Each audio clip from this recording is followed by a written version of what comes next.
తల్లులు ఉంటారు. వాళ్ళు ఏం చేస్తారు? బిడ్డలు ఏడుస్తున్నప్పుడు ఏం చేస్తారు? వాళ్ళు పాలిస్తారు. అది తల్లి యొక్క తపన. ఎదురు కూర్చుంటున్నప్పుడు ఏం చేయాలో తెలుసా?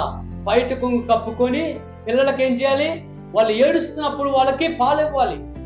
ఈ కండిషన్ కొన్నిసార్లు మర్చిపోతున్నారు.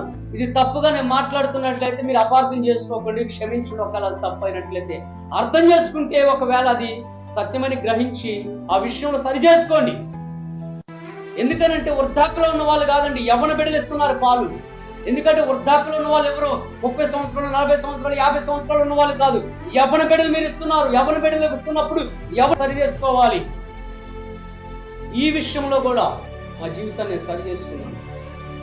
ఎన్నోసార్లు కొంతమంది యవ్వన బిడ్డలు వస్తారు. ఎందుకనంటే అన్న మంచిగా వాక్యం చెప్పాడు కాబట్టి, చక్కగా పాటలు పాడాడు కాబట్టి, చక్కటి సందేశాన్ని ఇచ్చాడు కాబట్టి, ఏదో ఒక రీతిగా అన్నతో మాట్లాడాలని కొంచెం ఆశ ఉంటుంది. అది తప్పుడు ఆలోచన కాదు. కొంతమందికి తప్పుడు ఆలోచన ఉంటుంది.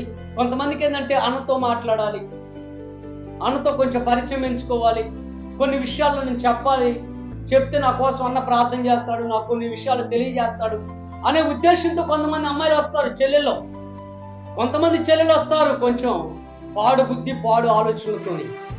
అందుకే సో ఏం చేసేవాడిని తెలుసా? ఒకవేళ ఎవరన్నా అతి ప్రేమను చూపించడానికి వచ్చి భోజనం వడ్డిస్తున్నా కూడా ఒప్పుకునేవాడిని కాదు. అమ్మా అన్నయ్య వాళ్ళు ఉన్నారా, బ్రదర్స్ ఉన్నారా, వడ్డించమనమ్మా. ఒకవేళ వాళ్ళు ఎవరు లేకపోతే మేము వడ్డించుకుంటాం. ఇంతే చేసేవాడిని. పక్కా చెప్పుకోండి, ఖండితంగా చెప్పుకోండి. ఏమైనా అనుకొని మళ్ళీ ఎప్పుడుకో కలుపుతాం, నాకు అవసరం లేదు. ఈ లోపల నా ఆత్మీయతను ఎందుకు నేను పాడు చేసుకోవడం?